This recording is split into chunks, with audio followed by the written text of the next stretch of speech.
Hi hello నమస్తే అందరు ఎలా ఉన్నారు? Welcome back to Sai things YouTube channel.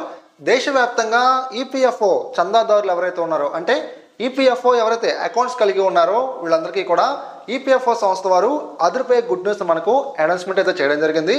మీ యొక్క పిఎఫ్ ఖాతాలో బేసిక్ డీటెయిల్స్ కావచ్చు, మీ యొక్క యూఏఎన్ యాక్టివేషన్ కావచ్చు, మీ యొక్క పిఎఫ్ని ట్రాన్స్ఫర్ పెట్టడం కావచ్చు, వీటన్నిటికీ కూడా ఎంప్లాయర్తో పని లేకుండానే మనకు వీటికి చెక్ పెట్టే విధంగా మనకు కొత్త అప్డేట్ తీసుకురావడం జరిగింది. ఈరోజు ఈ వీడియోలో మనమైతే మరి ఈపీఎఫ్ఓ సంస్థ వారు జారీ చేసిన ఆ కొత్త ఫీచర్స్ ఏంటి అనే విషయాల గురించి వీడియోలో మనం డిస్కస్ చేద్దాం. ఎవరు కూడా వీడియో స్కిప్ చేయకండి, లాస్ట్ వరకు చూడండి. అంతేకాదు మీలో ఎవరైనా ఫస్ట్ టైం కనుక మనకి యూట్యూబ్ ఛానల్కి వచ్చేట్లయితే మీరైతే కంపల్సరీగా మనకి యూట్యూబ్ ఛానల్ని సబ్స్క్రైబ్ డైలీ ఫాలో అవ్వండి. ఇక మరి మనం డిలే చేయకుండా టాపిక్లోకి వచ్చినట్లయితే పిఎఫ్ ఖాతాలు ఎవరైతే కలిగి ఉన్నారో వీళ్ళందరికీ కూడా ఈపీఎఫ్ఓ సంస్థ వారు అదిరిపోయే శుభార్తను మనకు ప్రకటించడం జరిగింది. ఈ యొక్క అప్డేట్ కోసం చాలామంది కూడా ఎప్పటి నుంచో వెయిట్ చేస్తూ ఉన్నారు. సో ఆ యొక్క అప్డేట్ జరుగుతుంటే యాక్చువల్గా మన యొక్క పిఎఫ్ పోర్టల్లో నేమ్ కావచ్చు, డేట్ ఆఫ్ బర్త్ కావచ్చు, జెండర్ కావచ్చు, ఫాదర్ నేమ్ కావచ్చు లేదా మదర్ నేమ్ కావచ్చు, మన యొక్క స్పౌస్ నేమ్ కావచ్చు, మన యొక్క మ్యారేజ్ స్టేటస్ కావచ్చు, మన యొక్క డేట్ ఆఫ్ జాయినింగ్ కావచ్చు, డేట్ ఆఫ్ లీవింగ్ కావచ్చు. సో వీటిలో మనం ఏదైనా సరే అప్డేట్ చేయాలంటే కంపల్సరీగా మన యొక్క ఎంప్లాయర్ ఎవరైతే ఉన్నారో వాళ్ళే యాక్సెప్ట్ చేయాలి. లేకపోతే మనం ఒక జాయింట్ డిక్లరేషన్ ఫామ్ ద్వారా మనం ఆ యొక్క ఫామ్ సబ్మిట్ చేయాలి. దాంతోపాటు మనం ప్రూఫ్ను కూడా మనం సబ్మిట్ చేస్తేనే మనకు అప్డేషన్ జరగడం జరుగుతుంది అన్నమాట. ఫస్ట్ మనకు హెచ్ఆర్కి వెళ్తుంది, హెచ్ఆర్ తర్వాత మనకు ఎంప్లాయర్కి వెళ్ళడం జరుగుతుంది అన్నమాట. వీళ్ళిద్దరు యాక్సెప్ట్ చేస్తేనే మనకు మన యొక్క పిఎఫ్ పోర్టల్లో డీటెయిల్స్ అనేవి అప్డేట్ అయితే అయ్యేవి. కానీ ఇక నుంచి వీటన్నిటికీ కూడా చెక్ పెట్టేశారు. హెచ్ఆర్తో పని లేదు, ఎంప్లాయర్తో కూడా మనకు పనే లేదనమాట. సో సింపుల్గా మీ యొక్క ఆధార్ కార్డుని బేస్ చేసుకొని మీ యొక్క పిఎఫ్ పోర్టల్లో మీరు మీ యొక్క డీటెయిల్స్ అనేవి మీరు అప్డేట్ చేసుకోవచ్చు. బేసిక్ డీటెయిల్స్ అనేవి ఆల్రెడీ మీకు స్టార్టింగ్లో చెప్పాను కదా, అంటే నేము, ఫాదర్ నేమ్ ఇవన్నీ ఉన్నాయి కదా, ఇవన్నీ కూడా మనకు హెచ్ఆర్తో అలానే ఎంప్లాయర్తో పని లేకుండా మనం అప్డేషన్ చేసుకోవచ్చు అనమాట. ఇది ఒక మంచి గుడ్ న్యూస్ లాంటిది. మన యొక్క ఆధార్ కార్డు ప్రకారం మనం డీటెయిల్స్ను అప్డేట్ పెట్టుకోవచ్చు. ఇక మనకు యూఏఎన్ యాక్టివేషన్ అండి.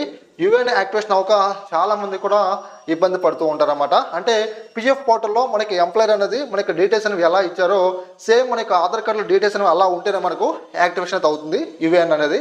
కానీ ఇక్కడ నుంచి మనకి యూఏఎన్లో పోర్టల్లో సో మనకి ఎంప్లాయర్ రాంగ్గా డీటెయిల్స్ ఇచ్చినప్పటికీ కూడా మనకి ఆధార్ కార్డులో మనకి డీటెయిల్స్ ఎంటర్ చేసిన తర్వాత ఆటోమేటిక్గా పిఎఫ్ పోర్టల్లో కూడా అవి డీటెయిల్స్ అనేవి మ్యాచ్ అయ్యి మనకు యూఏఎన్ యాక్టివేషన్ అవడం జరుగుతుంది అన్నమాట. ఇది మనకు సెకండ్ ఫీచరు. ఇక థర్డ్ ఫీచర్ వచ్చేసి పిఎఫ్ ట్రాన్స్ఫర్. పిఎఫ్ ట్రాన్స్ఫర్ అనగానే చాలామంది కూడా ఇబ్బంది పడుతూ ఉంటారు. అంటే పిఎఫ్ పోర్టల్లోకి వెళ్ళి మన యొక్క ప్రీవియస్ కంపెనీ నుంచి ప్రజెంట్ కంపెనీకి మన యొక్క ఫండ్ని మనం ట్రాన్స్ఫర్ చేసుకోవడం కోసం మనకి మొబైల్కి వచ్చే ఓటీపీ ద్వారా మనం రిక్వెస్ట్ అయితే పెట్టుకుంటాం.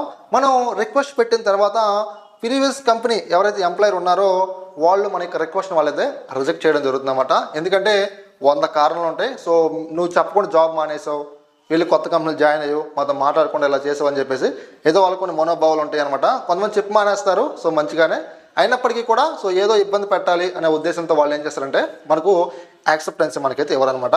సో ఇలాంటి సిచ్యువేషన్లో ప్రీవియస్ ఎంప్లాయర్ సో మనకి యాక్సెప్ట్ చేయకపోయినా సరే ప్రజెంట్ ఎంప్లాయర్ మనకి యాక్సెప్ట్ చేసి సరిపోతుంది. కానీ ప్రజెంట్ ఎంప్లాయర్ కూడా నాకేం సంబంధం అని చెప్పేసి అతను పట్టించుకోవడమాట. సో ఇలాంటి సిచ్యువేషన్స్ చాలా వస్తున్నాయి అనే ఉద్దేశంతో సో మనకి ఈపీఎఫ్ఓ సంస్థ వారు కూడా హెచ్ఆర్తో తర్వాత ఎంప్లాయర్తో పని లేకుండా మనకు విత్ ఇన్ 10 days లోపే మనకి పిఎఫ్ అనేది ప్రీవియస్ కంపెనీ నుంచి ప్రజెంట్ కంపెనీకి సో మనకు ట్రాన్స్ఫర్ అవ్వడం కోసం మనకు కొత్త అప్డేట్ అయితే ఇవ్వడం జరిగింది అన్నమాట. సో మనకు ఇక్కడ నుంచి ఎంప్లాయర్తో మనకు ఎటువంటి సంబంధమే లేదు. ఫ్రెండ్స్ మనకు రీసెంట్లీగా అంటే ఈ 2024, 2025 ఈ యొక్క సంవత్సరాల్లో మనకు జాయింట్ డిక్లరేషన్ అని చెప్పేసి ఒక ఫామ్ను మనకు తీసుకురావడం జరిగింది.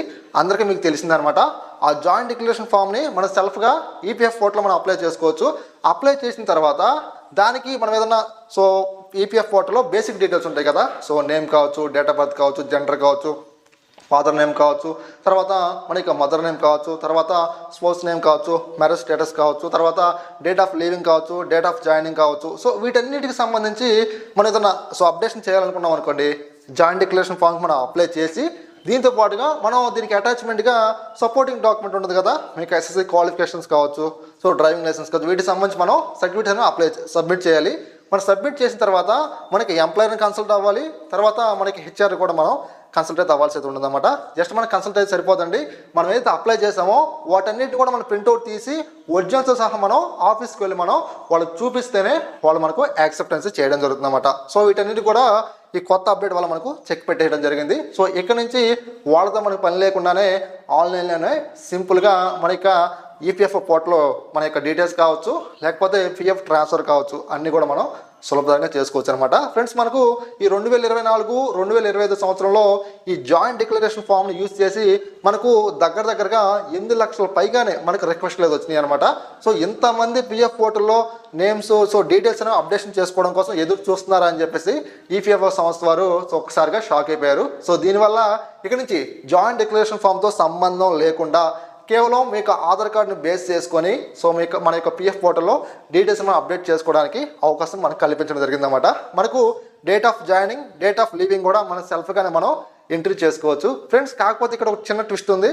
అదేంటంటే మీకు ఆధార్ కార్డులో డీటెయిల్స్ అనేవి ఎలా ఉన్నాయో అలానే మనకు పిఎఫ్ పోర్టల్లో కూడా ఆటోమేటిక్గా మనకు అప్డేషన్ అవ్వడం జరుగుతుంది అన్నమాట. ఈ విషయం గుర్తుపెట్టుకోవాలి. ఫ్రెండ్స్, దీంతో పాటుగా ఇక్కడ మనకు ఒక చిన్న ట్రిక్ కూడా ఉందన్నమాట. సో ఆ ట్రిక్ దేని గురించి అంటే, మీకు ఆధార్ కార్డ్కి పాన్ కార్డ్ అనేది లింక్ అయి ఉంటేనే మీకు పిఎఫ్ పోర్టల్లో మీకు ఏదైనా అప్డేషన్ కావచ్చు, యూఎన్ యాక్టివేషన్ కావచ్చు, మీకు పిఎఫ్ ట్రాన్స్ఫర్ కావచ్చు, ఇవన్నీ కూడా మనకు యాక్సెప్ట్ అయితే చేయడం జరుగుతుంది అనమాట. అంటే మీకు పాన్ కార్డ్కి ఆధార్ కార్డ్ అనేది మస్ట్ అండ్ షుడ్గా లింక్ అయి ఉండాలి, లేకపోతే చాలా ఇబ్బందులు మీరు ఫేస్ చేయాల్సి ఉంటుంది అనమాట. ఫ్రెండ్స్, మీరు ఎవరికైనా pan card, Aadhaar card link ఎవరైతే ఇబ్బంది పడుతూ ఉన్నారో మీరైతే మమ్మల్ని కన్సల్ట్ అవ్వచ్చు.